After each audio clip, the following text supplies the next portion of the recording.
Welcome everybody to Ballers and Briefs Week 14 Fantasy Showdown. Let's We are back go.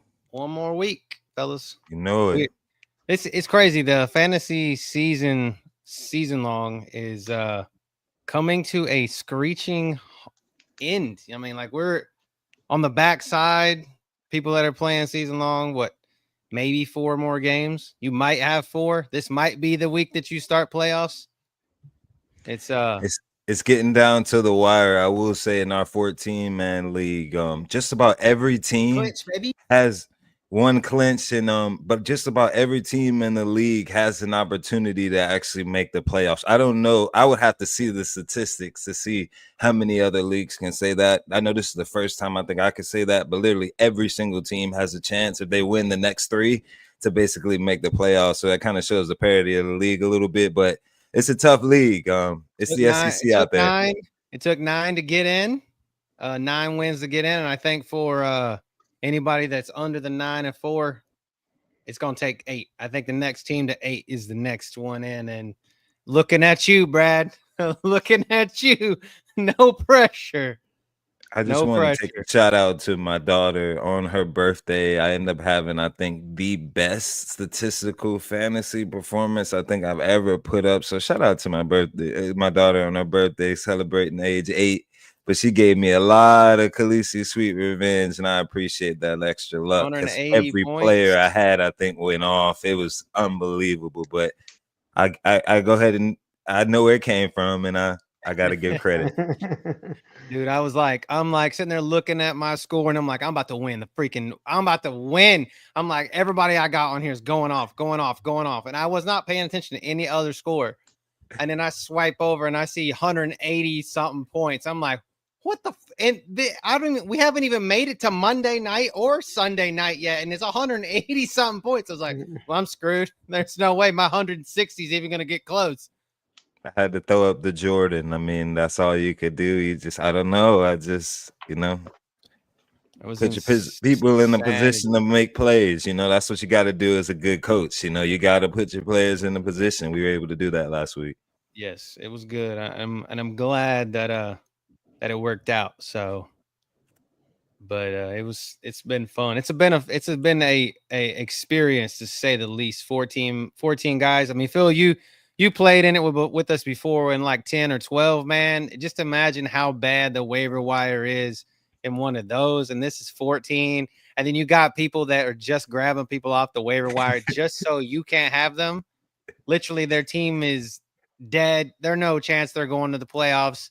And they're just picking people off the waiver wire because they have first pick just to keep it from everybody else. I used to be that person. I'd be grabbing shit so nobody else could. I got no shot at playoffs. I'm holding on to like top scorers like Odell Beckham and stuff at this time. People are offering me trades because I'm not in the playoffs, and I'm just like, decline, decline. Y'all gonna play with what you got. Since you want to beat me throughout the season, you gonna play with what you got. You gonna watch my guys on a losing team do better. Yeah, it's funny. The thing with us is like we play with the whole like top scorer gets paid out, so it kind of keeps people still involved all the way through. So that's kind of the reason why people keep their players. But it's you can still at least win your money back potentially. That you put into it, especially 3 weeks left, and then all through the playoffs. So in the playoffs as well. Yeah, for sure. But yeah, what we came here to talk about tonight. A little bit of Green Bay Packers versus Detroit Lions. Ground and pound game, maybe. I don't know. It's a good one to look at, I think, and it's definitely a good score. Definitely a good matchup. But in regards to a little bit to last week, it was a full slate. Like I want to say I think we all did pretty well, especially Thanksgiving slate. Phil hit pretty well on those. Then this the Sunday was like up and down for me. I was mad. Played people that we said were going to go off, and it was them or their guy next to them. Like, you know what I'm saying? So it was just like I almost won the 100K again. Just back-to-back frying. What's good, Jay? But literally sauce. Like I can feel it, man. I feel like I'm gonna hit it this week or next week. Like Thanksgiving was close. This Sunday was close. Dog, if that Saints game goes into overtime, I win 100K. Like literally, I had 3 players in that game, and they were eating. They were eating except for Cup. I'm telling you, man. I told Fresh this. I don't think I'm gonna play Cup no more, man. Like it's Puka. It's the Puka show now. Playing Cup at that price is just like it's a super gamble. There's like no floor there anymore. It's either fucking 1 point or 30 points with him, and I don't like that. Seems like Puka is the drive of the offense now. What's up, Nessa? Hey, what up, Nessa? But like if I had Puka and I go into overtime in that game, dude, I win by like a long I was so close to winning without that. That if that happened, it would have been no one even close to me, dude. Yeah. I want to give a shout out to Nessa. She purchased a shirt. Let's go. Let's go. You know, she wants the merch. So thank you, Nessa. Thank you. We appreciate that. Let's go. First, appreciate it. So, but man, it was I mean, I sent y'all screenshots of lineups that I just threw away. Basically, these are I put them in throwaway contests thinking that these are the ones that are winning. Like I had put these in bigger contests instead of these just throwaway nickel and dime myself and doubting myself and then overthinking it when it comes to the bigger contest. That's what killed me this week. It's just overthinking it too damn much. And then on Monday night, oh my God, I had the damn captain, Jerry Jeudy, but I never would have thought that myself I was gonna play Jeudy, and I was like, I think Sutton is the better play here because Bo Nix is better. And I talked myself out of it, and I played fucking Sutton instead of Jeudy in the captain spot. I still had Jeudy in the lineup, but I didn't have somebody, and I needed badly, and it destroyed my lineup. The Marvin Mims was the one that you needed, or the Denver defense, which I didn't have Mims, but I only ran one lineup. I did too, and I had a Elijah Moore captain, and then I had the inverted with Jerry Jeudy as the captain, and the Elijah Moore one in a single entry paid, but it didn't pay top money. But if I'd have had that Jerry Jeudy one in the single entry, I would have won. So that's what was annoying. Yeah, that's the tough part, having them in the right contest. Yeah, so I don't know, man. It was a good week, and you'll see some thoughts when we get to the Millie. You'll see where some things went a little bit skewed sideways. But let's talk some news first. I'm gonna start at the top right hand corner because I'm gonna save the top left hand corner. I'm gonna save the bottom right hand corner because I got thoughts about that.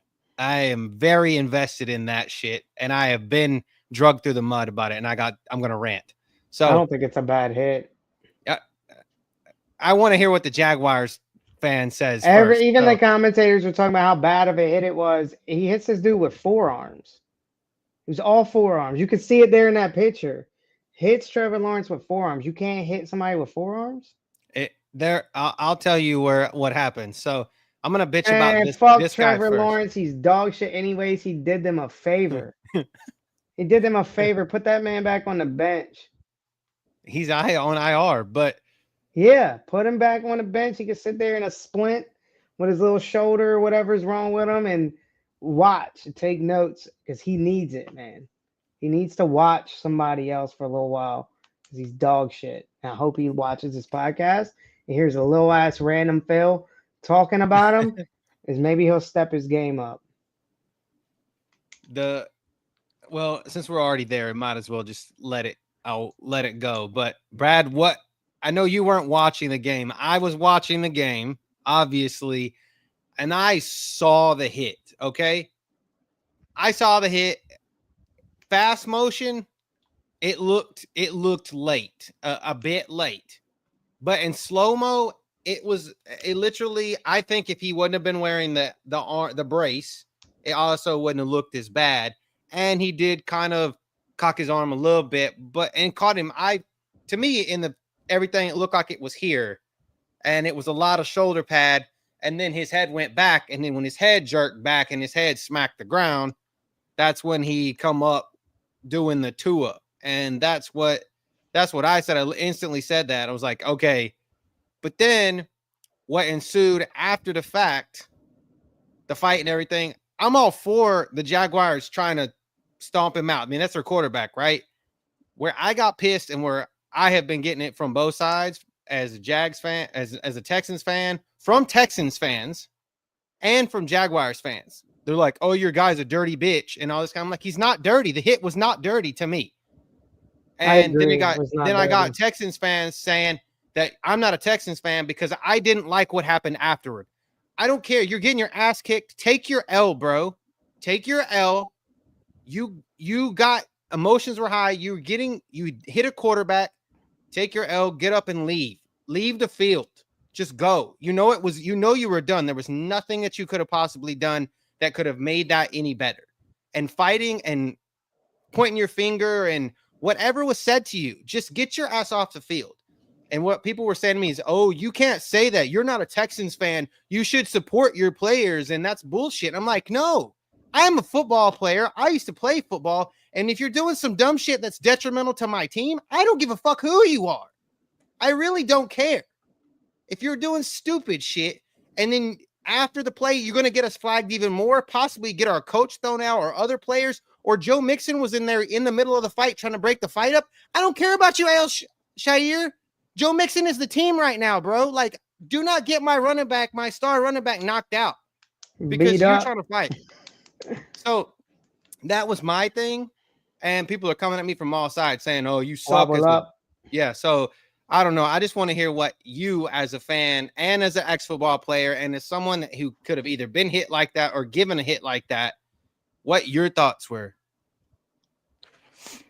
Yeah, I mean, I think that you got to take it from, you want to look at the slow-mo, you want to look at it kind of going live, but I guess just in this day and age, after we've seen all of the hits on Tua, after we've seen sort of that being kind of outlawed and kind of frowned upon, it is a little shocking when it does sort of happen to another player.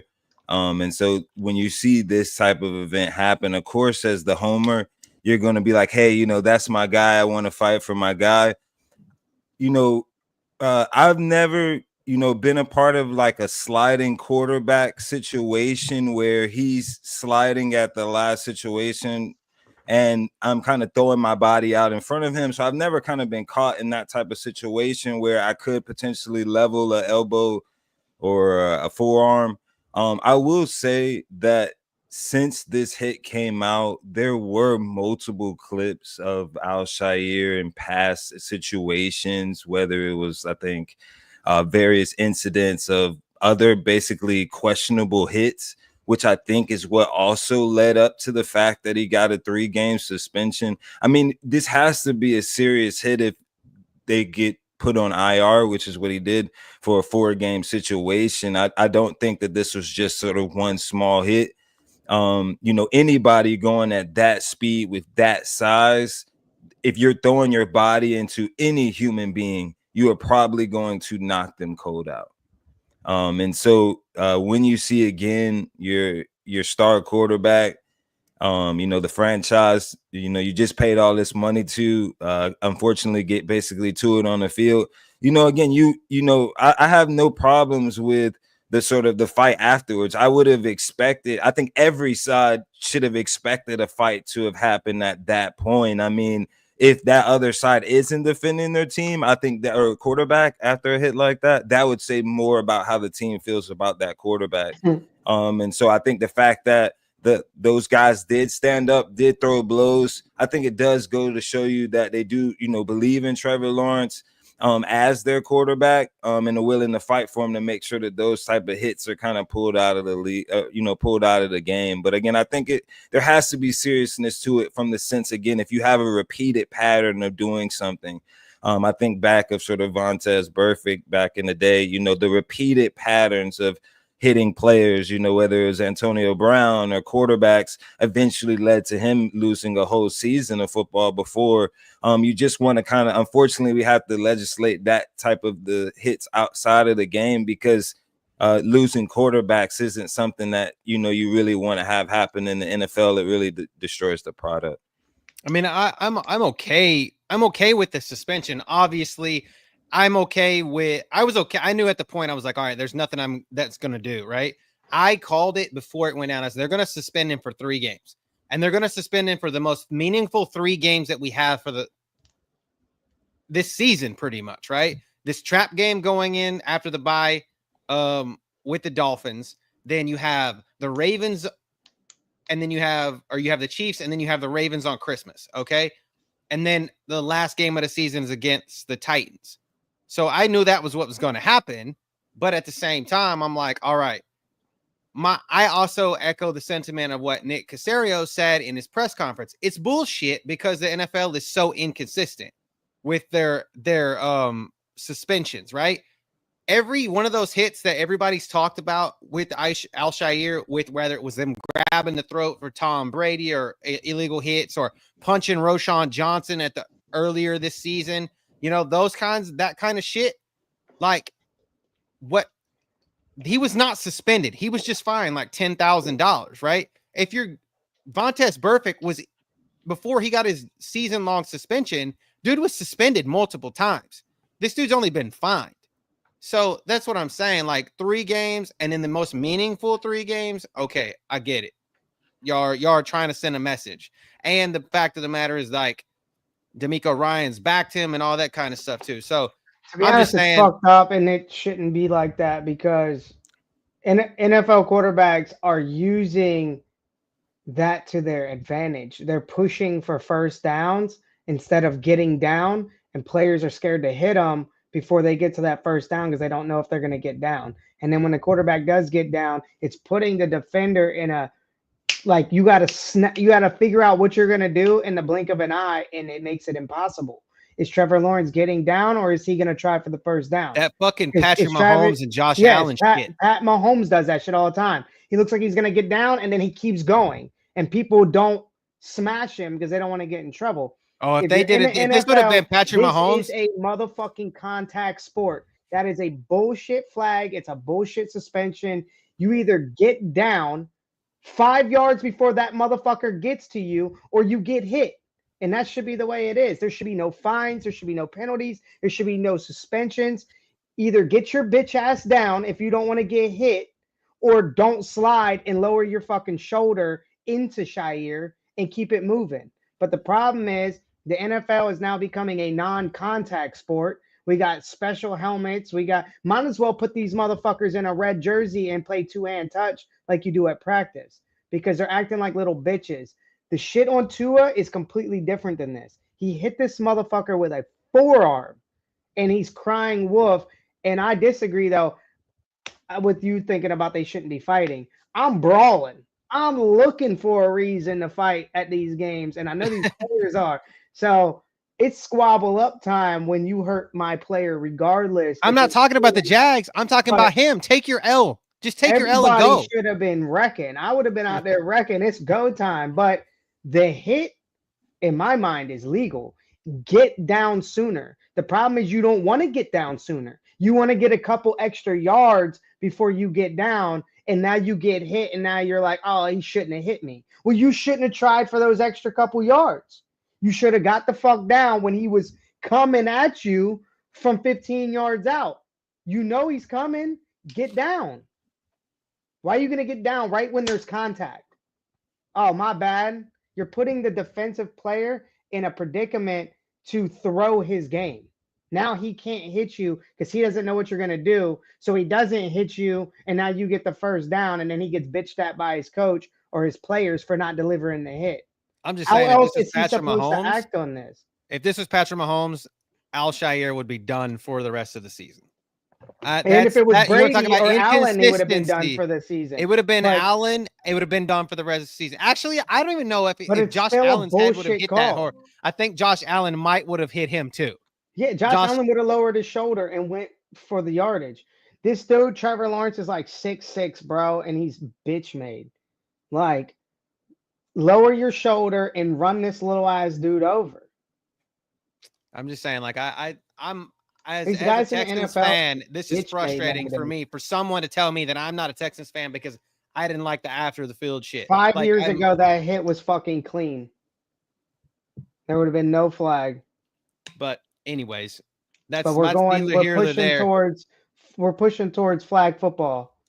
It's going to be NFL, well, National Flag Football League, because you can't hit nobody.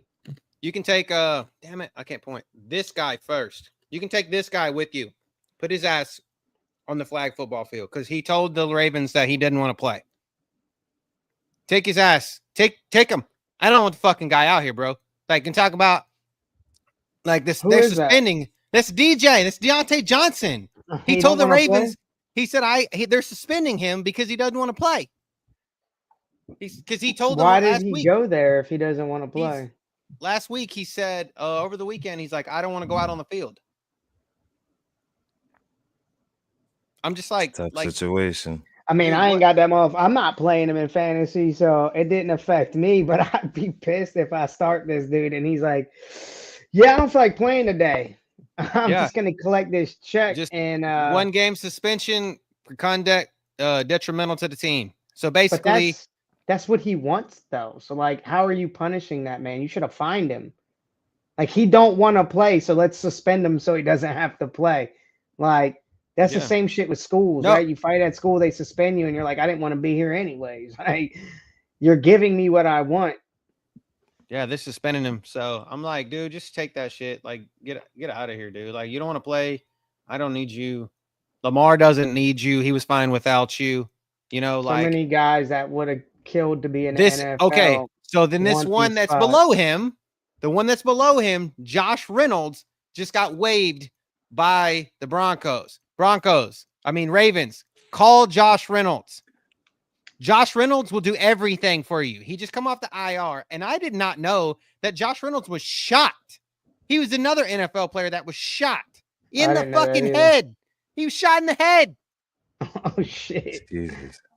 Back in the offseason, shot in the head and in like the arm or something.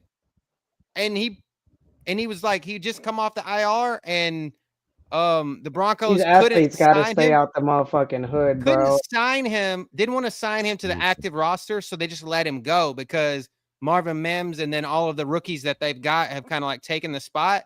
Call Josh Reynolds. That dude does all the dirty work. Or if I'm the Detroit Lions, I'm calling Josh Reynolds again and saying, come back home. Come back to Detroit. Play with your boy Jared Goff. Be the number 3 or number 2, whatever you want to be, and get us fantasy points and win us millions of dollars like we know that you can do. Okay? I'm to elevate somebody off the practice squad. That's what it sounds like. I mean, just because they need it, they already had like Troy Franklin and Marvin Mims and then whoever else that little Jordan Humphrey who I played and didn't do shit the other night. So, but yeah. And then you got the 2 San Francisco running backs, Jordan Mason and C-Mac, both went down to injuries during the snow game the other night, and they're both C-Mac's leg looked fucking. I watched a slow motion of like his calf just burst and shoot up his leg. A video of it. I was like, oh, dude, that thing looked so gross. I made a joke. I said the Madden curse has finally taken has taken a career. Yeah, a career. The first time it's taken a career. It's taken seasons before. I think it took a career this time. Like, I don't know if McCaffrey is going to come back. I said the same thing. I was like, lucky for him, he's like a star. So there'll always be endorsements and maybe sports casting for him because he's a star. But like, I think his career is done. It'd be unfortunate. Yeah, because he's such a raw talent. Yeah. Yeah, and then you got Jordan Mason who got hurt in the same game, and he's done for the season pretty much. They have a good running back though. Still, what's his Garindo? Was Isaac it Garindo? Yeah, Garindo. Yeah, probably number 1 on the waiver wire. That's for sure. He was gone. Everybody put a waiver. That's value. That's value. That running back was you like, yep. Plug and play. DFS, that's value. Better play him. Yeah, and then another guy went to where the injured reserve this week is Evan McPherson, the kicker there for the Bengals. So that's Cade York. They brought in Cade York. So just for anybody that might have didn't wake up this morning or didn't look at your fantasy team and now you need to go look at him, McPherson's out. Gone to the injured reserve. Yeah. Florida grad. Yeah, so we can hop over into Millies. Some Millies here. So Millie talk. Look, okay, Phil. So this is, I guess I'm stupid, and Jay, you tell me if I'm stupid too. So I thought there was only 2 versions of the Millie Maker every week on DraftKings. There is like the $20 one that that us peasants play, and then like maybe like $100 Millie Maker. I think it was 100 is what I've seen before. There's like $1,000 one or $5,000 one. Okay, so it's 5. I found 2, a $550 one, and then this is the $20 one. So I got 2 versions of the Millie Maker lineup here. So the $550 one has a lot less people in it. I think I've seen it at 5K or 1K as well, but that might have been like an event like Thanksgiving or something. But this one, this one's the $20 one that we normally talk about. And you can see, I mean, it's a Jaden Daniels Washington Commandos stackathon. Like, yeah, we called everybody in this lineup but Westbrook Akine. And when I saw him score twice, I was like, yeah, he broke the slate. Like, dude, you had to have him. What's crazy is I almost took down the SPY, the $100 single entry SPY, but I had Freiermuth. We called him. I called Russell Wilson. I didn't play Russell Wilson though. If I did, I would have won the fucking SPY. But I played Freiermuth. I played Ladd McConkey. I played Bucky Irving, who we called. I played B-Rob. I played Mike Evans. Like, those were everything we called on the show, except for Westbrook. That's the only one. And I didn't play Chargers D. Maybe I did play Chargers D. I don't know. I played some defense and it got me a lot of points. Maybe it was the Jets. I think I played the Jets. They got me a lot of points. The Jets is where I went. The Jets is where I went. So, but got me like 16 or 13 points, something like that. Westbrook Akine, I mean, he's had 8 touchdowns this season. And literally that's insanity for someone that's, I mean, I guess his team is just playing from behind all the time and he just gets wide open and it's like perfect game stack. I mean, he's the bring back against Washington stack that he's got, but I mean, it's not impossible to get to neither. Calvin Ridley's been eaten since D-Hop left. Was it D-Hop that left? Yeah. Since he left, and everybody went to Ridley because of that. So here's your pivot off the Ridley leverage right here, 4.3% owned. Yeah. And obviously, if you're running a Daniel stack, you're stacking him with McLaurin. So that's not far-fetched neither. Their chemistry's unmatched. It's crazy that this won $1 million because this literally could have been handcrafted. Oh, yes. Yep. I mean, if you look at the second place lineup there, that's in Hawk, that's a Russell Wilson, George Pickens, Freiermuth stack with no bring back. But my lineup had like 180 something points, dude. So like I wasn't too far off from this. I said, my quarterback only had 15 points. Fucking Matt Stafford. Like if that game goes into overtime, I have another opportunity. Oh wait, there's more. Look at this shit. Look at this. We're winning. We're winning millions of dollars. We're winning $1 million, Phil. Yeah, I was close, dude. I literally look at that. I'm in 5th place. Or 4th place, maybe even 3rd, because I was in the 180s. I don't know how high in this contest. If I would have paid $550, so single entry too. So it's not like I wouldn't have put it in there. Here's my Jets D. Yeah, if you had 180 points, that's 4th place, and that's 50 grand. Yeah, my single entry with Russell Wilson in it was 176 points. Yep, that's why I play. I mean, I'm not gonna lie. The reason I play the $150 SPY is because there's less people in it. There's only like 4,000 people in it. But listening to other podcasters, and actually you can see the people that are enrolled in it. There are more pro players in the SPY than the payouts. So it's a very hard contest to win. It's a very hard contest to place in, and that's the same for this contest as well. There's more pros in it than there are payouts. So you got to be careful when you pay up, but like when you have access to the same knowledge that they have, like when you watch our podcast and you do your research, you're going in on the same foot as them. You just so it's can't, like you got to get your leverage right. McLovin's in this one, Utical's in this one multiple times. Yeah, they're the filled with pros are in there.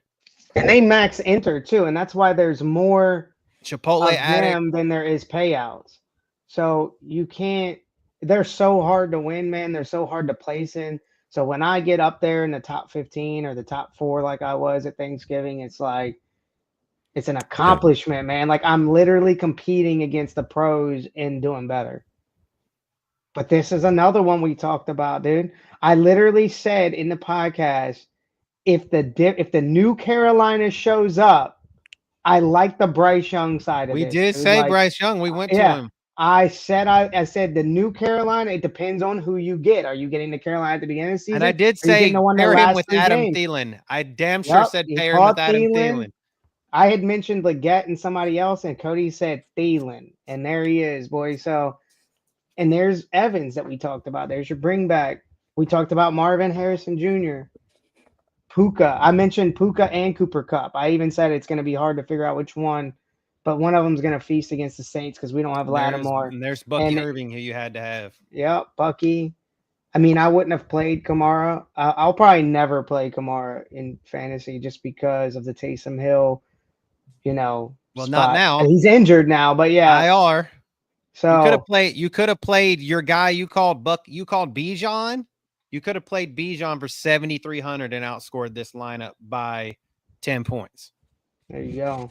And well, it seems like so this lineup, there's more, the percentages are definitely higher as far as for the ownership. It looks like where they really got different and probably what won it for them was the Bryce Young, and looks like the Thielen combo. It was that combo that basically separated because you have a lot of 28%, 25, whereas on the other slot, you didn't have as many high percentages on the ownership, but I guess with this one, it was just a matter of sort of getting different in just enough places to be able to, I guess, beat the pros, as Phil was saying. You're going against pros here, so you got to get different, but at the same time, it seems like you still got to catch your chalk where you can get it, or even if there is a higher ownership, if you trust the play, you have to still go ahead and go with it.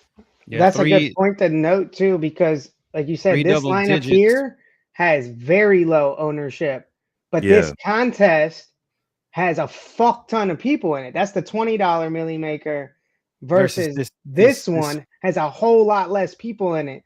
So you don't need to be super different to win. Look at the positions amount of it's 5,000 people, so it's a fifth of the, and then it paid out basically a fifth of that, and then there's only 5,000 people in that. Yeah, 5,000 at the top. Yeah, look at the top. 5 entries, 5,005 people. I'm playing in that this weekend. I will split it with you. I will split it with you. There's no doubt about it. I'm playing in that this weekend, but that's why I play in the Spy, dude. There's only 4,000 people in it. The other tournament, the other $20 Millie Maker. Yeah. How many's in that? It's like 100,000. 147,000. Yeah, 147,000. 30,000. That's spots. Why you need to be so much more different. Like, look at this: 2%, Gotcha. 2%, 4%, 4%. You're not gonna win that $1 million playing chalk, and that's like what we try. That's what this whole podcast is about. Yep. Getting different. Find your leverage, like right there, the Westbrook Ikine. That is getting different off of Calvin Ridley. It's a game stack. Washington and Tennessee. Which this dude probably lucked out because first half Tennessee looked like first half Bears from Thanksgiving. No yards, no first downs, couldn't get a thing going, and ended up paying off second half for him. So congrats to him. But that's not a hard lineup to get to. Yeah. But that's and then this, like you said, it's full of chalk, like Brad said. I mean, it's literally there's all double digits except for Thielen and Harrison. So we need gamblers. I definitely need gamblers anonymous. I see shit like this and I'm like, oh, I'm going into that middle. Why don't we have 550? Why don't we just split it? Split it when we win the millie. We could just be like, you get a taste. You get a taste. Yeah, That's crazy. There's only 5,000 people. Our friend Parlay Picker, that's he's the one that I saw playing one that was like 5,000 or 1,000, something like that. But I don't think first place was 1,000,000. I think first place was 100K. But there was only 100 people in the contest, and I'm like, dude, like obviously it's all pros, but it's single entry, 100 people. That's so much easier to win than 147,000 people. Yeah, but this one I saw this. I was looking at because I obviously didn't play in this, so I had to go digging for it. But I was like, man, I'm looking to because I was actually looking to see if the FanDuel Millie, which I guess they didn't have one this week because I couldn't find it.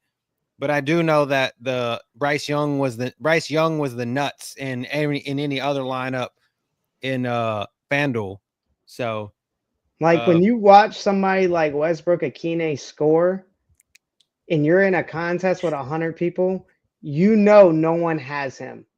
No one has that dude in 100-man contest.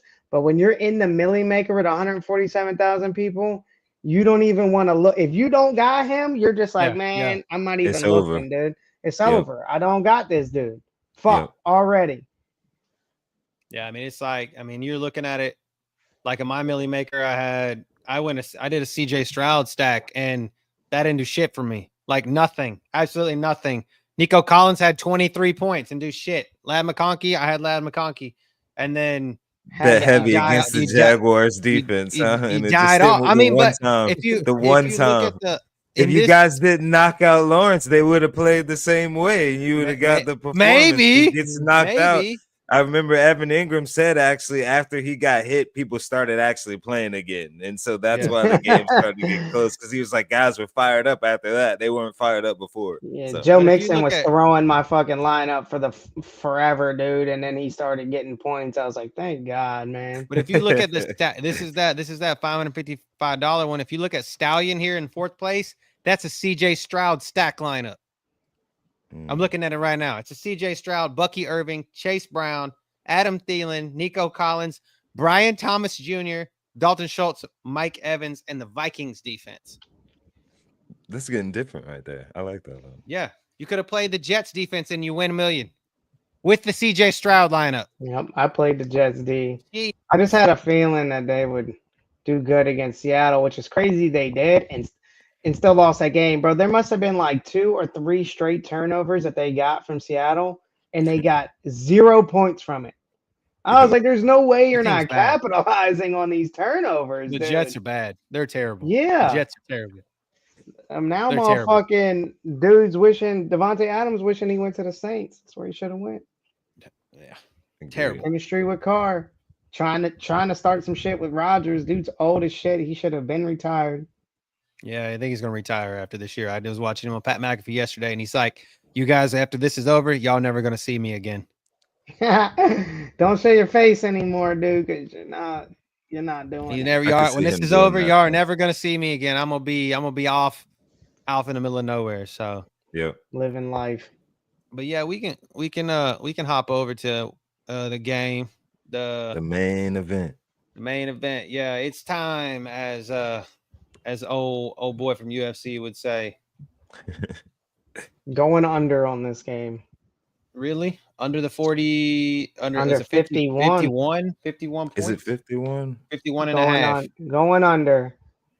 I want to see a lot of running from Jacobs and Monty and Gibbs. And I want to see, I think I read that Detroit has the #1 defense for like not allowing touchdowns, and Green Bay has the #3 defense for not allowing touchdowns.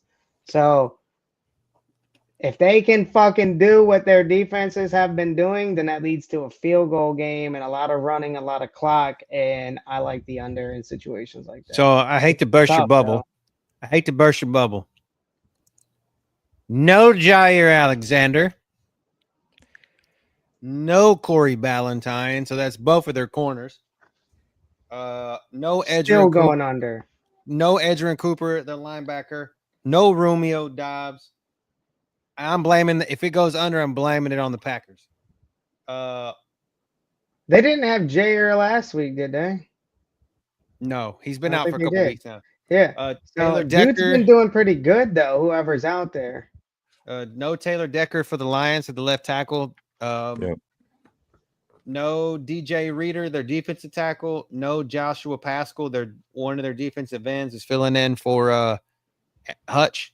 And then their other defensive end, Levi Winzenrique, out with a hamstring. So I feel like there could be no defense played unless it's Branch and well, they played each other this year.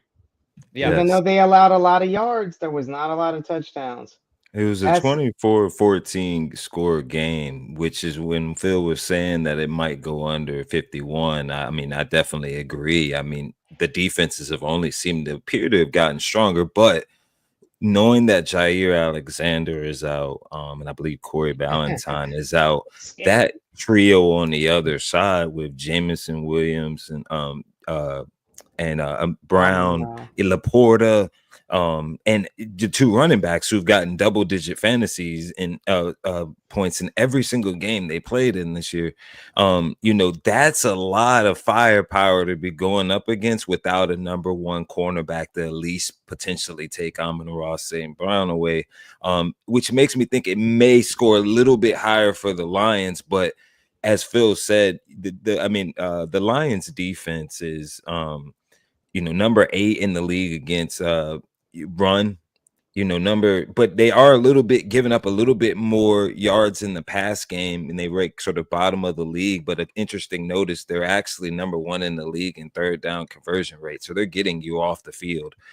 So even though they may be giving up additional yards, they're getting you off the field when you need to. So this is definitely going to be an interesting matchup from a fantasy perspective. As Phil was saying, it's hard to not go with the running backs here, both Jacobs and also Montgomery, Gibbs, in this type of a situation. Yeah, it's I don't know where Jair actually covers, but I know Amon-Ra is slot, so I don't think Jair would actually be on him anyways. I don't think he was the one who was primarily on him last time they played. So I don't know how much that does, but I also know like these two teams have history regardless. And Josh Jacobs had 13 carries for 95 yards against the Lions when they played before. Exactly, but no touchdown. So that's the point. Wilson did. Emmanuel Wilson their top defenses for not allowing touchdowns. So that's all I care about when I'm betting over or under. That's a little different than fantasy.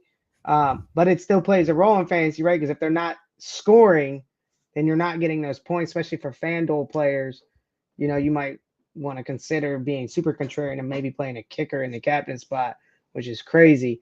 But like Brad was saying, they're definitely going to move the ball. The question is, do we get the lockdown red zone defense that that Keyshawn Nixon is still there, so he'll probably draw the Amon-Ra will probably draw the Keyshawn Nixon coverage. They got Eric Stokes. He's a pretty good corner when he wants to be. He's pretty fast, but I think that. And then Isaiah McDuffie, he's okay too. So I'm not holding out too much on it, but they have two rookies, Javon Bullard, their nickel corner, and then the Evan Williams, they're one of their safeties. So if this game goes over, it goes way over. So I'd rather just go the under because I think the red zone defenses are going to show up. But like I said, if the red zone defenses don't show up, they don't show up for either team. And it's going to be way over, at which point you can just do a live bet and change your fucking bet around. Like, all right, they're scoring a whole lot more than I thought. I'm just going to go with the over and balance your books. I guess some of the Go. Sorry, Brad. Go ahead. I was going to say some of the, if you want to get a little different for tomorrow's matchup, I was looking at it. Tucker Kraft here. He's had 6+ games of double-digit fantasy performances actually this year quietly. In the last matchup against Detroit, he did have 6 targets. Now, it was only for a handful of yards, but what I liked about that were the 6 targets. I think that most likely what Green Bay is going to try to attempt to do is to establish the run game with Jacobs, with Wilson, and then off of that, becomes your play action to set up the down the field pass game. I am not sure if they can just basically just get in the shotgun and try to out and throw it against that type of a defensive front. It'll have to be some sort of manipulation, which then opens up the tight end. And it seems like he's already kind of basically targeting him already within the last couple of weeks' performances. Another one that may be a little bit of a difference is Jameson Williams. He hasn't had the sort of fantasy production performances, but what I like about him is the target share he's gotten over the last few games. He's gotten 7, 6, and 5 targets over the last 4 games. Those targets eventually are going to lead to a really good performance. He's shown a strong performance in Jacksonville. If you want to get different tomorrow, those are sort of the options that you can kind of go to outside of sort of your main slate guys that, of course, you're going to go to from a season-long fantasy perspective. I mean, you had both Monty and Gibbs. Monty had 17 carries for 73 yards, and then Gibbs had 11 carries for 65 yards and a touchdown. So I think that's obviously they love to run the ball no matter what. I mean, literally those dudes they're trucking them out there no matter what. And it's just trying to like, is this the week that we see both of them in like Phil's Miami Dolphins scenario where it takes both of them to win it? And I feel like this is a possibility. This could be the week where you could, it could, if you're talking about it going under, it could be, I think that's an ideal scenario. And you could be fading the quarterbacks here. I'm not telling you to fade the quarterbacks, but I'm just saying that what if scenario, especially if it goes under, that you're fading the quarterbacks and then you have a lot of running backs here, and if not both of the running backs for the Lions in Green Bay. A little bit of captain history. So Detroit allows their opponent's wide receiver 1 to be the captain 34% of the time, which is very high. So it screams Jaden Reed as a captain. A lot. He had quite a few yards in that game. He's only 9% owned. He is highly targetable by Love. And then also on Green Bay's side, their running back 1 and their wide receiver 1 are the captain 13% of the time. So there is correlation for Jaden Reed with Green Bay, and there's a little bit of correlation with Josh Jacobs as the running back for Green Bay. And then on the flip side, Green Bay allows their opponent's running back 1 to be the captain 23% of the time. So there's some love for Gibbs, considering he's the 1 and Monty's the 2. So it's difficult. And like Cody said, you could see a potential where both running backs are in there. I think this past Thursday or past Monday, I think the winning lineup had both running backs in it as well from the same team. So it's very common to see nowadays. As Cody mentioned, I won last year with A-Chain and Mostert in the same lineup during one of the showdowns. So I wouldn't cut it out. But I think those are like your 3 that you should be looking at. Get Gibbs, Jacobs, and Reed. And they all, let's see, Gibbs has 10% ownership in the captain spot, and Reed and Jacobs have about 9%. The top guy right now is Amon-Ra. Obviously, you know me, I'm not touching Amon-Ra. If he's going to be the highest owned captain, doesn't mean he can't be the captain, but I'm not going there because I don't. When he scores, right, I may make $1 because I'm tied with fucking too many people that also played Amon-Ra. I'd rather get a little different and just hope that Amon-Ra shits the bed, which is possible, right? We just said that both these teams don't allow touchdowns. So, and if their game plan is to run and break down the defense, like Cody said, they always do. They're going to run Gibbs and Monty no matter what. They're going to see 60% of the offensive snaps combined. And then, Jacobs has been on the field 80% of Green Bay snaps. So mix that in with some kickers, and you got yourselves a showdown win. Yeah, I was trying and to you see. can come share it in here and let us know how much money you made. Yeah, and you can give us a cut. Give us a cut. No, just kidding. All of it, not a cut. All of it. Greed. I like a little Tim Patrick action here too. If you're trying to reach into the bag, because that dude has been. I've seen him a lot lately, and I know that you pulled the Jameson Williams card, but I feel like Tim Patrick has just kind of just been all right. We're getting it down the field to him when you need him, and he's due for one of them games. What did he have target wise last week? Because again, it's I one of feel those like dudes he was targeted pretty good.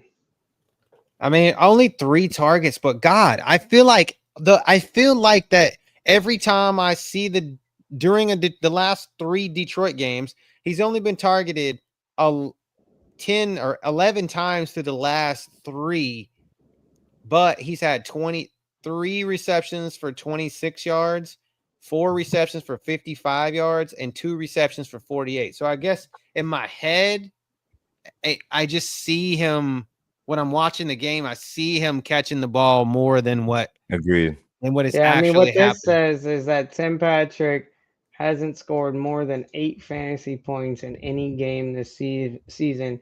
Even with Khalif Raymond out, he was not able to find a role, finishing with just 5 fantasy points on Thanksgiving. So, I mean, I think I saw what you saw too, like him getting the ball. Not what I'm seeing Maybe right now. Maybe it dude. was just so discreet that he had a game of 9.8 fantasy, and these are DraftKings points because I'm looking at them right now. This is probably a standard. They're probably talking about. Okay, so this is 9.8. He had 9.8 points in week 6, 5.6 in week 11, 9.5 in week 12, and 6.8 in. So it just seems like I just see him. I guess maybe I see him more. And I think 9.8 might be nuts in a showdown from somebody like him. He can get you 9.8. How much? Where's this dude at? How much? I think he's more expensive than what he should be, though. 3,400. He gets you 9 points. He's in the nuts. That's 3x value in a showdown from a 3,400 player, dude. That's nuts. I mean, the ceiling is high. So, I mean, that's without a touchdown. He gets a touchdown, he's absolutely in the nuts. So one of those guys you needed to have. And now don't put that past you neither. In a game that's slow without a lot of scoring, it's usually the stars who aren't scoring. And that's why last time it's some fucking random. This Emmanuel Wilson down here 2000 scored both of the Packers touchdowns. Took the 1-yard reception and the 1-yard run touchdown. Usually how it is, man. When Amon Ryan scoring, Gibbs, Monty, Jacobs, when they're not scoring, somebody's scoring. And it's turd city at the Bison turds that are scoring. You probably need some running backs, some kickers, and you need to get the turd right. And the turd Jake Bates could also be that guy that wins you money because that dude they put that dude out there from anywhere. And Brock Wright. I think Brock Wright had a touchdown recently too. Might have been on Thanksgiving or something. I forget. The Brock Wright, or was it the other Laporta? One? No, Laporta had one. He had 2 on Thanksgiving, but he had 2 touchdowns, but he only had like 6 yards receiving. So yeah, it was weird. But Brock just had one recently. I think he did. But we've known for him to get them. So Jake Bates the kicker has had a game of 10 points, 19 points, 12 points, 12 points, 12 points, and the 12 points. So dude's a good 12 points for you. That's another guy that's carrying my fantasy team right now is Jake Bates. That's 18 to 20 points in the captain spot too. So that'll do it. That'll do it. And that gives you enough money to get Monty, Gibbs, Jacobs, Reed, and stack the lineup. You put a kicker in the captain spot. He is the new Justin Tucker in the captain spot. I think Justin Tucker is fucking doing something. Killing me. He's poop, bro. He's done. He is kicking everything wide left. I don't know what he's doing, but everything's going that way. Then somebody told him to open his leg and go, and then he pushed it right. And I was like, what happened? He don't know what's going on, man. It's just one of those things where he's in his own head now, and he's not gonna figure it out till he gets out of his head. Every time he lines up out there, he's in his head, probably like, "Don't kick it left. Kicked it left. God damn it!" Well, it's like Kami Fairburn not this past week, but the week before against the Titans. Dude busts it from 58 yards, and then he gets inside the 20 or gets inside the 30-yard line and misses a 28-yard just shit show. And I'm like, and we lose the ball game because of that. Dude's out here with the record, the NFL record for the most consecutive 50-yard attempts or some shit like that. And I'm like, then you miss inside the 30-yard line? Can kick the hard ones, but not the easy ones. Yeah. Oh no. Well, we got some questions we can answer them. I know that we kind of went through that kind of fast, but I mean it's one of those. I feel like it kind of writes itself a little bit, you know. Yeah, I mean, you know who the stars are in the game, man. You just either you're playing this to go over 51 or you're playing it to go under. I wouldn't do a mix. Don't have quarterbacks in there and kickers. That's not it. You got to play it one way, figure it out, and then get your turd right. Because like Cody said, it's going to be like Tim Patrick or somebody at the bottom that does get the touchdown. And who you were talking about is Shane Zylstra. I was just saying that Shane Zylstra had a touchdown, a 22-yard touchdown against Jacksonville. Yeah. So you got to get that turd right. If you're single entry, and best of luck. That's probably what I'll be doing. And you just got to get it right. If not, on to the next. Brock Wright had a touchdown in that game as well. So Brock Wright and Zylstra both had a touchdown in the same Jacksonville game. So that was when they were up like 50 points. But that was a rough one. Yeah. So I mean, who do y'all got? I think I'm taking the Lions here. I think the Lions. It's in Detroit. Yeah, I'm gonna go Lions. I'm gonna go Lions as well. 28. I think they cover. But I think they get like 28 points there. Because it's 20, they're 27.5 is what it says they have right now. So it's 3.5 points to the Lions. I'm gonna say like 24-17 Lions. I like 28-14. I just don't see enough touchdowns for Green Bay tomorrow. I think they get yards, but the touchdowns I think is where they slip up. Man, I am done taking this under shit. These games are crazy right now. Literally watch the Broncos and the Browns go to 70 last night. Dude, I put 200 on the over on that game. You're not gonna give me an over under of 41 points with fucking Winston throwing the ball. I don't give a fuck. Winston out here just chucking and ducking, bro. Yeah, that's all he does, dude. So he's either gonna give you interceptions for touchdowns or he's gonna throw touchdowns. And I don't care if he throws both. That was the easiest money I ever made. And I told Kathy, I was like, I don't know why when I have these feelings, I just don't bet like 10 grand. Like I'm literally telling her, like, it's easy, dog. It was 38 points at halftime. I'm like, I need a score in the second half, and I hit the over. And I hit it. Yeah. I hit a parlay too. I did an in-game parlay like near halftime. I hit that too. Like, I've just been it sucks. I hate it so bad. I hate it. Sports betting podcast. I hate it so bad. Well, put it on here, man. Do it on here. Like, I mean, well, I'm calling the under on this tomorrow. That's my bet tomorrow. I'm 100%. People ask me all the time, like, what do you bet? And I'm like, I wish I could. I wish I could. Dog, tell me. I used to say that all the time, and then we got Hard Rock Sports Bet, and it's go time. Before that, I used to bet through a bookie in Maryland, and it was all right. I've been cracking them lately, though. Been cracking them lately on the DraftKings Pick 6, though, and Prize Picks lately. So that's where I have to go to, but I can't get point spreads and shit on there. So I have to just do player props and hope to God they pay off. But it's always the assholes that I need to. Well, my I bet need to tomorrow is the under on this. If anybody's rocking that, I'm with it.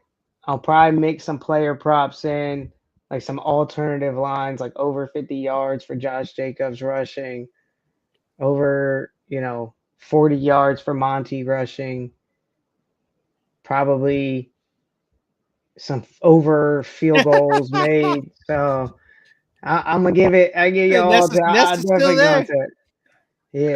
Yeah. We appreciate the love. We do need help. It's all right. It's okay. It's all right. Like it's only a problem when you're losing. It's not a problem when you're winning, right?